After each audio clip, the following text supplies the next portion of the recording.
오늘은 민수기서 16장 12절로 19절의 말씀입니다. 오늘 말씀은요, 고라와 그 일당들의 반역 사건에 대한 두 번째 단락이죠. 지금 고라와 다단, 아비람과 그리고 온 네 사람이 당을 지었었습니다. 그리고 거기에다가 자기들만 하는 것이 아니라 이스라엘 회중 가운데 이름 있는 지휘관, 영향력이 있는 지휘관, 장로들이죠. 이런 분들. 250명을 그 당으로 끌어들입니다. 그리고 모세와 아론을 거슬러서 대항을 하고 있는 것입니다. 지금 대치를 하고 있는 상황이에요. 위기 상황이고 굉장히 지금 분열이 일어난 상황입니다. 어제 본문에서는 제가 따로 다루지는 않았지만 민수기 16장 11절, 바로 우리가 읽었던 이 전절이죠. 11절에서는 모세는 고라 일당의 대항이 사람에게서 한 것이 아니라 여호와를 거스르는 것이라고 말을 합니다. 또 그들이 하는 원망에 대해서 아론은 여호와로부터 세움을 입은 대제사장이기 때문에 너희가 원망해서는 안 된다고도 말을 합니다. 이에 대한 반응이 오늘 본문의 말씀이라는 것이죠. 오늘 함께 본문 12절을 다시 한번 읽어보도록 하겠습니다. 민수기서 16장 12절 다시 한번 읽습니다. 시작! 모세가 엘리압의 아들 다단과 아비람을 부르러 사람을 보내었더니 그들이 이르되 우리는 올라가지 않겠노라. 지금 올라간다 그랬어요? 올라가지 않는다 그랬어요? 올라가지 않겠다고 한 거예요. 지금 모세가 루벤 지파인 다단과 아비람을 부르러 사람을 보냈습니다. 근데 왜 보냈을까를 생각해 보면 지금 이제 이 어제의 말씀을 통해서 아론과 대제사장직에 대한 고라의 항변에 대해서 모세가 이렇게 경고를 하고 있는 이 말씀을 했던 어제 말씀을 했던 그 사이에 당을 지었던 네 사람의 우두머리 중 두 사람, 다단과 아비람, 이 사람들이 아마 그 현장을 무시하고 자기 장막으로 물러가 버렸던 것 같아요. 그러니까 모세가 다시 그들을 어떻게 하는 거예요? 지금 오라고 부른 거예요. 근데 지금 불렀는데 와요, 안 와요? 안 왔다. 그들이 왜 그렇게 했는지 구체적인 이유에 대해서는 성경은 언급하고 있지는 않지만 모세가 그들을 다시 불렀을 때 단호하게 거절을 하는 장면이 바로 오늘 12절의 말씀이라는 거예요. 리더가 불렀는데 거절한 거예요. 안 온 거예요. 불순종을 하는 거예요. 거절을 한 것입니다. 자, 여기서 올라가다라고 번역된 히브리어가 알라입니다. 알라. 이거는요, 성경에서 보통 재물을 가져오다, 드리다 라는 뜻으로 사용되는 재사용 단어입니다. 그냥 올라간 게 아니에요. 그러니까 이게 뭐냐면 지금 이 단어 자체가 원문으로 보면 제사할 때 드리다, 가져오다라는 뜻의 단어를 썼어요. 그러니까 뭐냐면 다단과 아브람이 모세의 부름에 올라가지 않겠노라라고 했던 말은요, 1차적인 뜻은 그냥 모세의 권위에 대한 도전, 반항, 불순종이 첫 번째고요. 영적으로 더 근본적으로 볼 때 이거는 뭐냐면 하나님의 다스림을 인정하지 않는 태도라는 것이죠. 그래서 그것을 거부해버린 거예요. 그것이 이 말 속에 그대로 담겨있고 들어있다라는 것이에요. 성도 여러분, 그동안 신앙생활을 하면서 그들은요, 진정으로 드린 적이 없었던 거예요, 한 번도. 다단과 아비람은 하나님 앞에 한 번도 드려본 적이 없는 사람들이라는 거예요. 그들이 하는 헌신, 출애굽같이 나왔고, 같이 교회 생활했고, 헌신했고, 헌금도 했고, 제사도 드렸지만, 기도도 했지만, 그것이 다 하나님 앞에 온전히 드려진 적이 없는 사람들이라는 거예요. 드렸는데 드려지지 않았고, 올렸는데 올려지지 않은 거예요. 이 말은 뭐냐면 내가 하나님 앞에 드렸다고 드려진 게 아니고 내가 기도했다고 기도한 것이 아니라는 거예요. 하나님 앞에 연락이 되고 받은 바가 되어야 합니다. 상달된 바가 되어야 한다는 거예요. 가인과 아벨의 제사만 보더라도 하나님이 연락받은 제사가 있고 그렇지 못한 제사가 있는 것입니다. 지금 다단과 아비람은요, 겉으로는 모세를 향해서 대항을 했지만 그의 부르심을 거절한 것이지만 결국 영적으로는요, 하나님께 올라가지 않은 거예요. 하나님께 드리지 않은 거예요. 하나님 앞에 순종하지 않는 것입니다. 오늘 본문의 뒷부분인 16절이나 17절에 무슨 장면이 나오냐면 모세가 아론과 고라 무리들에게 각기 향로를 가지고 오라 그래요. 향로를 가지고 오라 그래요. 그리고 향로를 왜 가지고 오라 그랬냐면 제가 좀 설명을 드리면 자, 이 사람들이 뭐냐면 자기들도 왜 너희들만 제사장이냐? 왜 아론만 대제사장이냐는 거예요. 우리도 할 수 있다라는 거예요. 그거에 대해서 어떻게 설명을 한 거냐면 향로를 가져오라 그래가지고 원래는 향로를 누구만 피울 수 있냐면 대제사장만 피울 수 있어요. 제사장이나 대제사장만 피울 수 있어요. 그러니까 자 너희도 피워봐. 우리도 피울게. 똑같이 향로를 피우는데 그러면 향로를 피우는데 하나님이 받으신 것이 어떤 것인가를 너희 눈으로 봐보라는 거예요. 그러니까 드리긴 드려. 올리긴 올린데 하나님이 그것을 받는지 안 받는지 너희 눈으로 한번 봐봐. 이거를 얘기하는 거라서 향로를 가져오라고 하는 거예요. 하나님이 택하신 대제사장이 누구인지 너희 눈으로 직접 봐라. 결과는 어때요? 뻔한 것이죠. 그들이 모세 부르심에 거절하면서 하는 말을 잘 들어보면 그들이 거절한 이유, 속마음이 보여요. 오늘 보면 13절과 14절입니다. 우리 같이 한번 다시 읽어볼까요? 13절, 14절. 시작. 내가 우리를 적과 꿀이 흐르는 땅에서 이끌어내어 광야에서 죽이려 함이 어찌 작은 일이기에 오히려 스스로 우리 위에 왕이 되려느냐. 이뿐 아니라 내가 우리를 적과 꿀이 흐르는 땅으로 인도하여 드리지도 아니하고 밭도 포도원도 우리에게 기업으로 주지 아니하니 내가 이 사람들의 눈을 빼려느냐? 우리는 올라가지 아니하겠노라. 한마디로 우리가 가나안 땅에 못 들어가는 것은 너희 때문이야. 그 말이에요. 어찌 작은 일이기에. 이것은요 큰 일이라는 거예요. 그거는 너희가 우리 위에 스스로 왕좌에 앉아서 그렇게 만들어버렸다라는 거예요. 지금 다단과 아비람은요 자신들의 죄를 끝까지 회개하지 않는 모습을 보여줍니다. 가데스 바네아 반역 사건을 통해서 벌을 받아서 38년 동안이나 벌 받고 헤매고 돌아왔는데도 여전히 변한 것이 없어요. 처음도 반역이었고 마지막도 반역이에요. 결국은요 이 말은 뭐냐면 시간이 문제가 아니라는 거예요. 시간을 많이 준다고 회개하는 것이 아니라는 거예요. 회개는 지금 하는 것이고요. 지금 나의 잘못된 습관과 행동을 바로잡는 거예요. 항상 이유가 많은 사람들이 되지 말고 하나님 앞에 범죄하고 잘못하였더라도 즉시 순종하고 즉시 회개하고 즉시 돌이키는 다윗과 같은 믿음의 사람들이 되시길 주의 이름으로 권면드립니다. 방금 우리가 함께 본 13절을 자세히 보면 다단과 아비람이 영적으로 얼마나 잘못된 사람들인지 알 수 있습니다. 그냥 읽으면 몰라요. 설명해주면 알아요. 그들이 말하는 내가 우리를 적과 꿀이 흐르는 땅에서 이끌어내어 광야에서 죽이려 한다라고 이렇게 표현을 했거든요. 근데 이걸 자세히 들여다보면 무슨 뜻이냐면 지금 적과 꿀이 흐르는 땅으로 해서 이끌어냈다라는 말은 뭐냐면 가나안을 얘기하는 게 아닙니다. 그들이 원래 거하던 애굽 땅에서 끌어냈다라는 거예요. 근데 그 애굽 땅을 지금 뭘로 표현한 거예요? 적과 꿀이 흐르는 땅이래요, 애굽이. 근데요, 이 적과 꿀이 흐르는 땅이라는 이 단어는요, 원래 누가 쓰던 거냐면 풍요로움을 상징하던 단어이고 하나님이 이스라엘의 백성들에게 주리라고 약속했던 무슨 땅? 가나안 땅을 지칭하던 단어가 뭐예요? 적과 꿀이 흐르는 땅이라는 거예요. 그런데 지금 이들은 뭐래요? 적과 꿀이 흐르는 땅이 어디라는 거예요? 애굽이라는 거예요.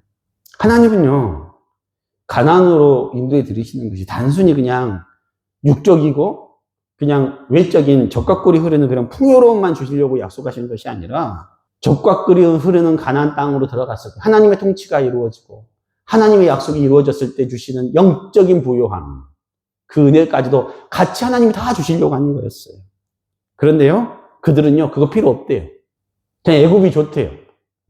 애굽에서 종으로 멸시 천대를 받을지언정 광야에서 사는 것이 싫다는 거죠. 하나님이 인도하심을 받고 거기에 순종하는 것이 싫다는 것이죠. 애굽에서 종생활하면서 더 잘 먹고 편안히 살 수 있었다는 거예요. 거기에 대한 원망이에요. 하나님이 없는 삶 괜찮아. 나만 부유하면 돼. 그냥 나만 적과 꿀이 흐르면 땅이면 되고 내가 편하면 되고 하나님 없어도 상관없는 거예요. 나만 돈 많이 벌면 되고 내 일이 잘 되면 되는 거예요. 내 영혼이 피폐해지더라도 그냥 제약된 삶을 즐기고 누리고 싶은 거예요. 그냥 내 마음대로 살 때가 좋았다는 거예요. 내가 왕이 되고 싶었던 거예요. 그것을 포기 못한 겁니다. 그래서 이것이 영적으로 그들의 문제가 그대로 드러나는 말이라는 것이. 14절에 또 뭐라 그랬냐면 그들이 하는 말 중에 너희가 사람들의 눈을 빼려느냐? 이렇게 표현을 했어요. 14절에. 근데 그 말은 뭐냐면 우리도 어떤 땅이 적과 꿀이 흐르는 땅인지 우리가 볼 수 있는 눈이 있어. 애굽이 그래. 가나안도 그렇지만 애굽도 그래. 너희만 판단할 수 있어. 우리도 판단할 수 있다는 거예요. 지금 너희들이 우리를 눈 빠진 봉사처럼 취급하니? 아니야. 우리도 볼 수 있어. 우리도 판단할 수 있다는 거예요. 너만 대제사장이냐? 예를 들어 요즘 말로 치면 너만 목사냐? 너만 장로냐? 이런 거예요. 이미 그들은요, 영적으로 어두워져 버린 상황이에요. 영안이 멀어져 있기 때문에 안 보이는 거예요. 육적인 것만 보이고 현실적인 것만 보이는 것입니다. 제가 아는 하나님, 제가 만난 하나님, 저를 인격적으로 만나주신 하나님을 제가 생각할 때, 만약에 이들이요, 출애굽 1세대들이 비록 하나님의 벌을 받아서 38년 동안 광야에서 헤맸지만 그 모든 과정을 통해서 철저히 하나님 앞에 회개하고 돌이켰으면 다시 가나안 들어갈 수 있었을까요? 없었을까요? 있었다는 거예요. 우리 하나님 다시 기회를 주신 하나님이라는 거예요. 어떻게 하기만 하면? 회개하기만 하면. 돌이키기만 하면 하나님 다시 기회를 주신 하나님이라는 것입니다. 그러나 출애굽 1세들이 광야에서 다 죽었어요. 모세와, 아니죠? 누구죠? 여호수아와 갈렙이 다 죽었어요. 왜냐하면 끝까지 그들의 잘못에 대해서 회개하지 않았기 때문에, 하나님 편에 서지 않았기 때문에, 영적으로 소경이 되어서 원망과 불평만 하다가 생을 마감한 것입니다. 그들의 결론은 항상 같아요. 왜 우리를 출애굽시켜서 이렇게 고생시키고 결국 광야에서 죽게 만드냐는 원망의 말이라는 것이죠. 그런데 그 말을 자세히 들어보면 아직 죽지도 않았고요. 아직 가나안 땅에 들어갈 기회도 아직 남아 있고요. 아직 회개의 기회도 남아 있는데 스스로 결론 내려버린 거예요. 스스로 미리 이미 결론 내린 거예요. 믿음이 없으니까. 일어나지도 않았는데 이미 자기들이 결론 내린 거예요. 이미 우린 죽었다 그러고 우린 메뚜기라 그러고. 그래서 그들의 마지막 결론이 뭐예요? 우리는 올라가지 않겠다는 거예요. 그러나요, 그들은 그럼에도 불구하고 올라갔어야 합니다. 모세 앞으로 나아갔어야 했다라는 것입니다. 이해가 안 되더라도, 서운했더라도, 잘못을 해서 면목이 없더라도 올라가야 했었습니다. 그것이 자신들이 살 길이었습니다. 모세에게 가는 것이 아니에요. 하나님께 올라가는 거예요. 다시 하나님께 드려졌어야 했다라는 거예요. 사람에게 서운하다고 하나님을 멀리하는 어리석음을 범해서는 안 된다는 것입니다. 혹시 모세 때문에, 영적인 지도자 때문에 마음이 서운하고 상처를 입고 인정할 수 없는 마음이 생긴다고 하나님 앞에 나아가는 것, 여호와께 올라가는 것을 거부하거나 뒤로 미루지 마시기를 주의 이름으로 권면드립니다. 신앙생활은요, 하나님 앞에 하는 것이에요. 나와 하나님과의 1대1이라는 것입니다. 새벽 기도도요, 우리 가정을 대표해서 당신이 나가라. 말도 안 되는 거예요. 가정을 대표해서 엄마가 기도하거나 아빠가 기도하는 것이 아니에요.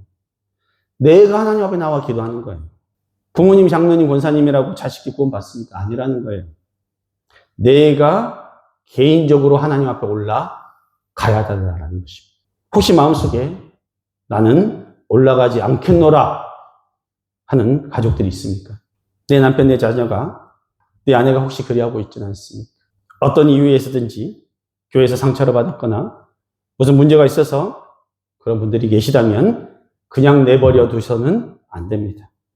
다시금 하나님께로 올라가도록 권면하고 도와야 한다는 것입니다. 교회의 영적 지도자나 다른 사람들 때문에 무시받고 내가 받은 상처 때문에 저는 교회 안 나갑니다. 하나님 안 믿을게요 한다면 나중에 우리가 죽어서 하나님의 심판대 앞에 다 서야 되는데 심판대 앞에 섰을 때 그것이 이유가 될 것 같습니까? 절대 안 된다는 거예요.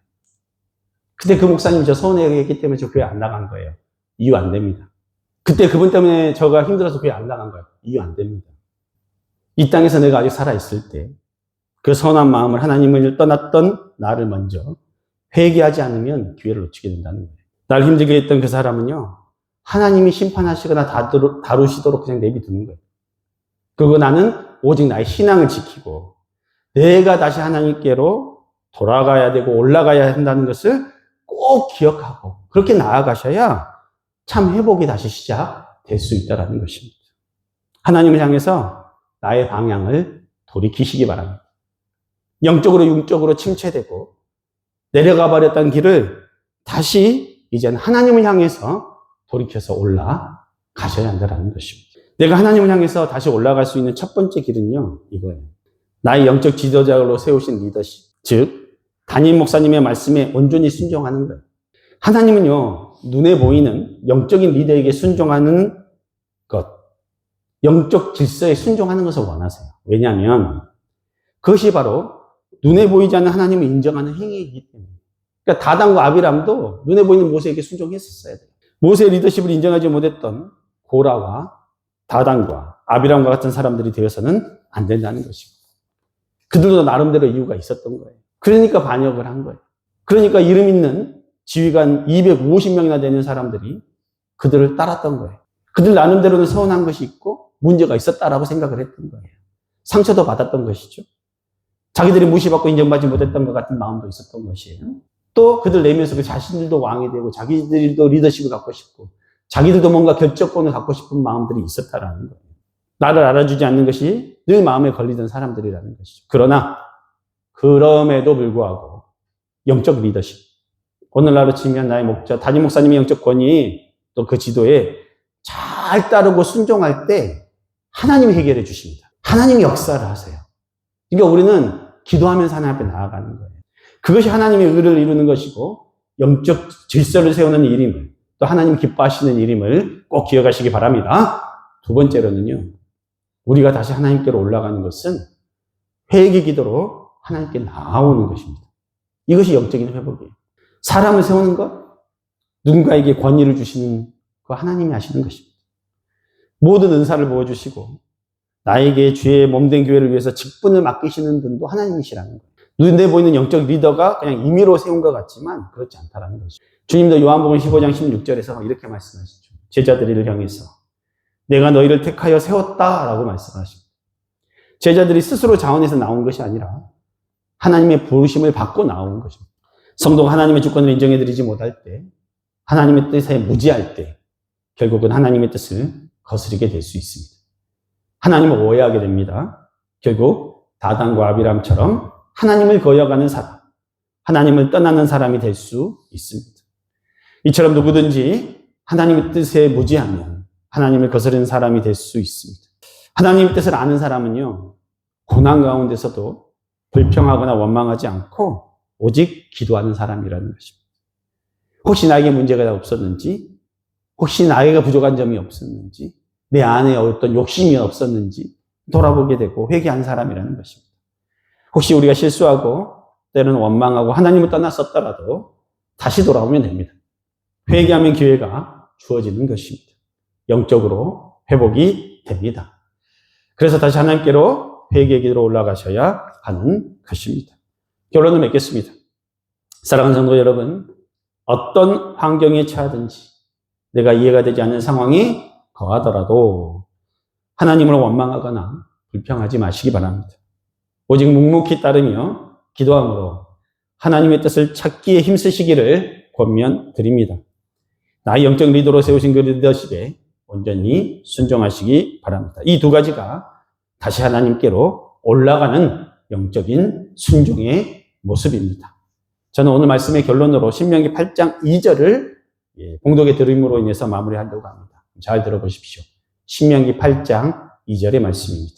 내 하나님 여호와께서 이 40년 동안에 내가 내게 광야 길을 걷게 하신 것을 기억하라.